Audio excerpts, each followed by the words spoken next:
여러분도 잘 아시는 인도의 지도자였던 간디는 예수를 진심으로 숭배했습니다. 그러나 기독교인은 아니었습니다. 교회에 나가지 않았어요. 많은 사람들이 그에게 물었습니다.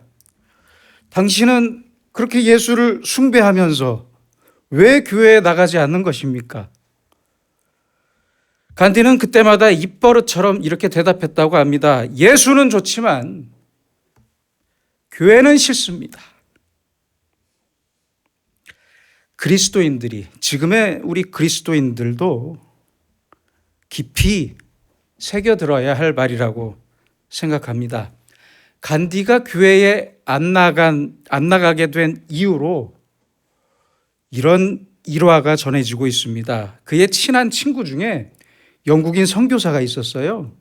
찰스 앤드류스라는 선교사였는데 어느 주일날 간디는 그와 함께 교회에 나가게 되었습니다.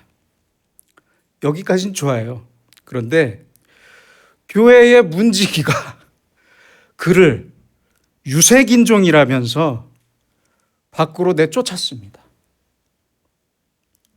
간디는 그 후로 다시는 교회에 가지 않았다고 합니다. 연세가 아주 많고 잘 듣지 못하는 어느 할머니가 교회에서 세례를 받게 되었는데 세례 문답을 걱정하던 며느리가 어머니에게 신신당부를 했어요. 어머니, 목사님이 물으시면 제 죄를 용서해 주세요라고 대답하세요. 그런데 세례 문답을 간 할머니는 목사님에게 그저 제 며느리 죄만 용서해 주세요. 목사님은 웃으면서 어르신, 며느리 죄가 아니라 제 죄를 용서해 주세요라고 하셔야죠. 그러자 할머니는 깜짝 놀라면서 말했습니다. 아니, 목사님은 무슨 죄를 그렇게 많이 지셨수? 그렇습니다, 여러분. 교회는 죄인들이 모이는 곳입니다. 목사도 죄인입니다. 어찌 보면 더 큰 죄인일 수 있습니다. 이런 죄인들이 모여 계속해서 예수님의 복음을 듣고 자기의 죄를 알고 겸손히 회개하면서 거듭나는 곳이 교회입니다. 역사적으로 쿠데타로 정권을 잡은 군인이나 정치가들은 아주 수많은 사람들을 죽였습니다. 어마어마한 수의 사람들을 죽였어요. 실제로 구소련에서는 공산주의 체제를 지키기 위해서 놀라지 마세요. 1년에 100만 명씩, 1년에 100만 명씩 죽였습니다. 숙청했어요. 우리나라에서도 멀리 외국 볼 거 없잖아요. 우리나라에서도 광주 민주화 운동으로 사망자, 행불자, 부상자를 모두 합하면 4,300여 명이 희생되었고 여순 사건으로 1만여 명이 희생되었습니다. 제주 4.3 사건에는 최대 3만여 명까지 희생이 되었어요. 우리는 이런 엄청난 사건 속에 살고 있지만 다 잊어버리다 못해 이제는 왜곡까지 합니다. 역사를 왜곡해요. 대통령으로부터 정치한다는 사람들이 무서운 일을 저지르고 있지만 언론은 진실을 말하지 않고 사람들은 쉽게 잊고 사는 걸 보면 참 가슴이 아픕니다. 또한 요새 우리는 사회적으로도 참 반인륜적이고 비도덕적인 사건들을 계속 접하고 있습니다. 잔소리가 듣기 싫다면서 자식이 부모를 죽이고 촉법 소년들의 폐륜 범죄가 늘어나고 있는데 2012년부터 2017년까지 5년 동안 존속 폐륜 범죄는 2배가 늘었어요.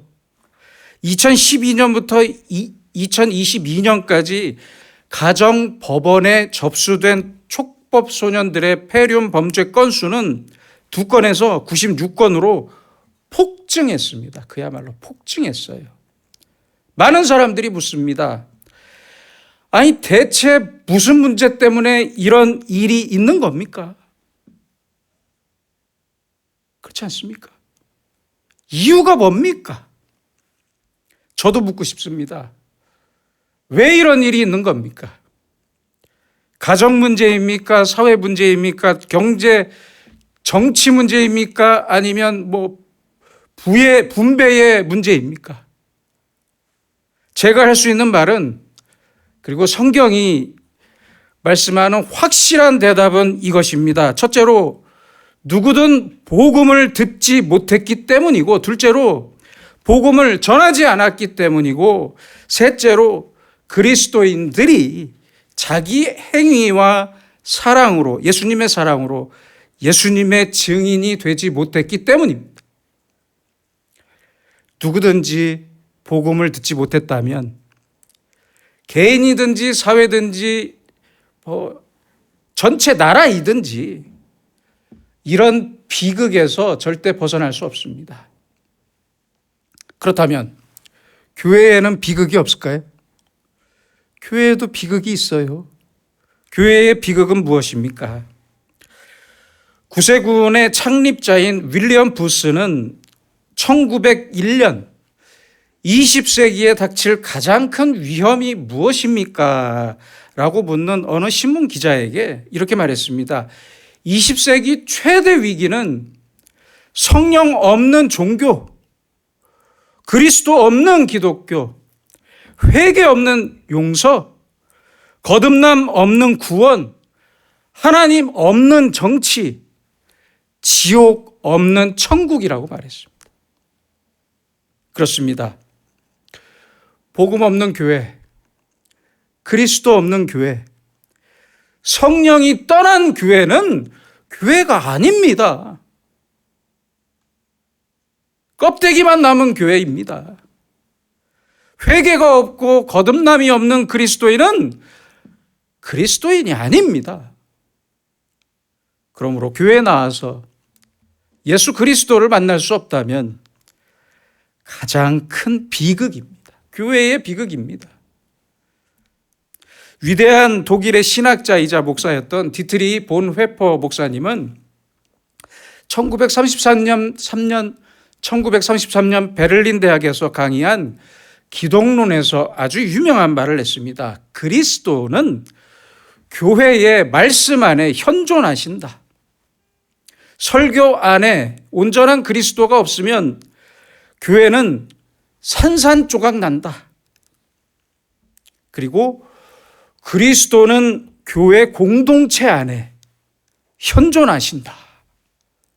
이렇게 말씀했어요. 우리는 그렇습니다. 교회에서 말씀을 통해 예수님을 만납니다. 말씀 안에 실존하고 현존하시는 예수님을 우리는 그래서 반드시 만나야만 하고 만날 수 있습니다. 또한 이 예수님은 우리 교회 공동체, 바로 우리 안에 현존하고 계십니다. 우리가 바로 그리스도의 몸입니다.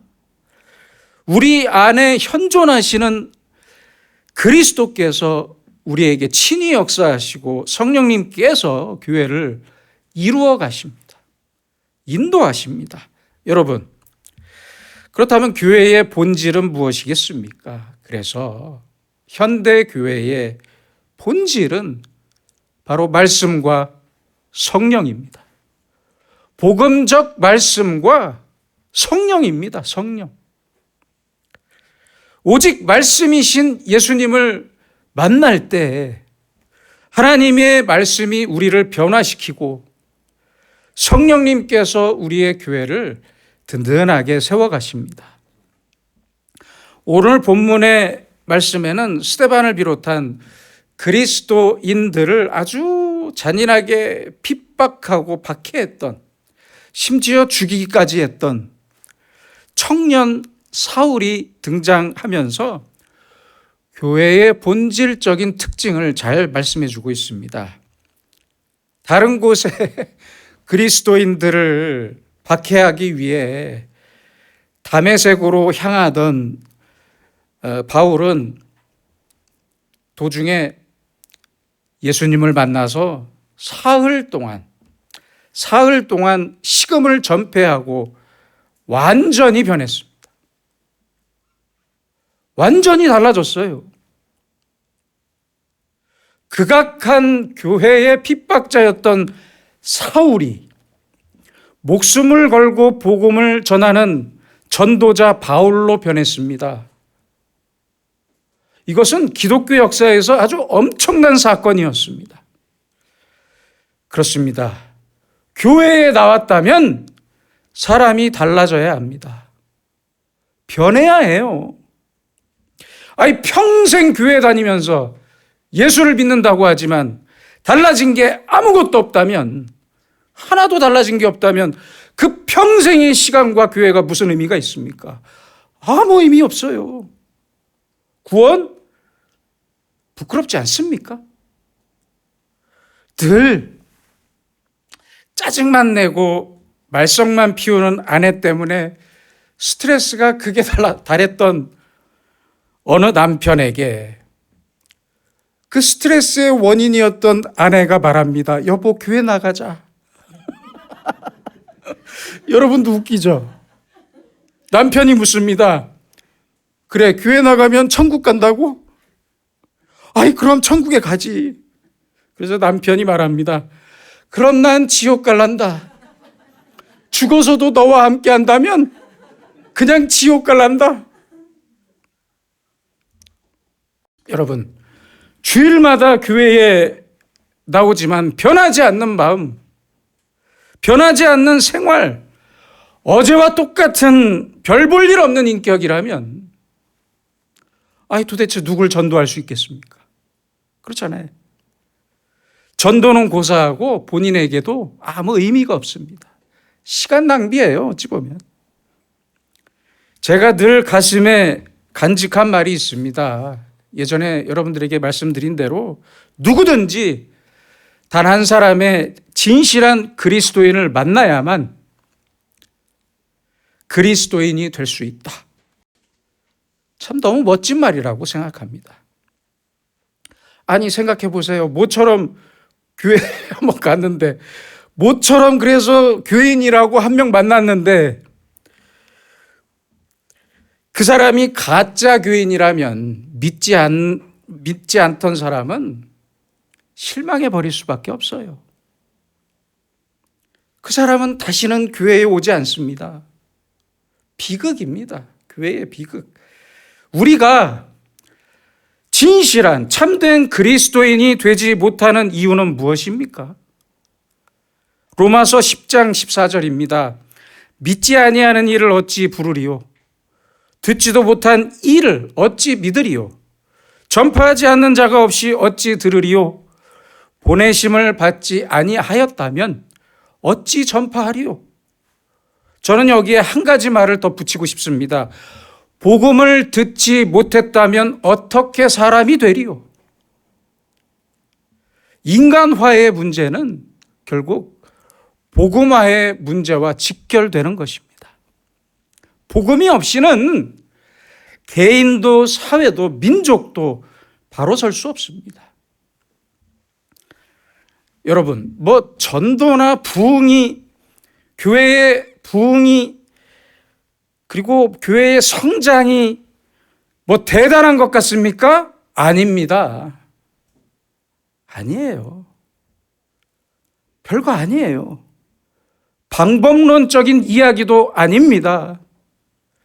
내가 말씀으로 현존하시는 예수님을 만나고 변해야 합니다. 내가 변해야 합니다. 내가 거듭나고 내가 변해야 합니다. 내가 한 명의 진실한 그리스도인으로 트랜스포밍, 완전히 변화되는 것이 바로 가장 큰 전도이고 교회의 부흥이고 성장의 원동력입니다. 내 생활, 내 가치관, 내 언어와 내 인격이 완전히 바뀌어야 하고, 그 변화의 능력은 딴 데서 찾지 마세요. 오직 교회 안에 있습니다. 말씀과 성령에 있습니다. 또한 교회는 넉넉한 수용성이 있어야 합니다. 교회가 좁으면 안 돼요. 지금 바울을 보세요. 완전히 달라진 바울, 전도자가 된 바울을 예루살렘 교회는 믿지 않았습니다. 용서하지 않았습니다. 오직 한 사람, 바나바가 나서서 중재합니다. 그래서 사도들과 교회가 결국에는 바울을 받아들이게 됩니다. 이 일은 바울의 인격이 아닌 오직 바나바의 인격과 신앙으로 이루어진 일입니다. 그렇잖아요. 교회가 회개하는 바울을 용서하고 수용했습니다. 이 사건을 통해 교회는 부흥하게 되었습니다. 독일 격언 중에 이런 재밌는 격언이 있습니다. 만일 하나님께서 사람들을 용서하지 않으시면 천국은 텅텅 빌 것이다. 여러분, 우리가 회개하고 하나님께 받은 용서를 베푸는 시간에 교회가 이루어집니다. 교회는 회개한 자를 용서하고 수용하는 곳입니다. 배척하는 곳이 아닙니다. 바울을, 이 끔찍한 죄인이었던 바울을 중재하고 용서하고 중재하는 바나바의 신앙과 믿음은 무엇이었겠습니까? 바로 성령의 인도하심이었습니다. 그래서 교회 안에 용서와 수용성이 없다면 성령의 임재와 역사가 없는 교회입니다. 누가 누구에게 돌을 던질 수 있겠습니까? 그렇잖아요. 제가 여러분에게 돌을 던질 수 있을까요? 못 던집니다. 딴 교회 가실 거잖아요. 농담입니다, 농담. 누가 누구에게 돌을 던질 수 있겠습니까? 회개하는 자를 먼저 안아주고 그 손을 잡아줄 때 분명한 성령의 역사하심이 그 손길을 통해서 이루어지는 것이고 교회가 교회 될 수 있는 것입니다. 교회의 용서와 수용이 있었기에 바로 이 끔찍했던 청년 사울은 위대한 선교사로서의 바울로서 사역을 시작할 수 있었습니다. 31절입니다. 온 유대와 갈릴리와 사마리아 교회가 평안하여 든든히 서가고 주를 경외함과 성령의 위로로 진행하여 수가 더 많아지니라. 사실 성도들과 사도들과 초대교회 성도들은 바로 지금 환난 중이었습니다. 환난 중이었어요. 앞으로도 그 초대교회 성도들은 끔찍한 일들을 당하게 될 것입니다. 그러나 저들은 주님의 사람들로 중생했고 거듭났고 다시 태어났고 성령의 역사하심으로 새로운 부흥을 이루어가게 됩니다. 미국의 마크 데버 목사님의 말처럼 교회는 눈에 보이는 복음입니다. 교회가 복음이에요. 우리 한 사람 한 사람이 예수님의 복음입니다.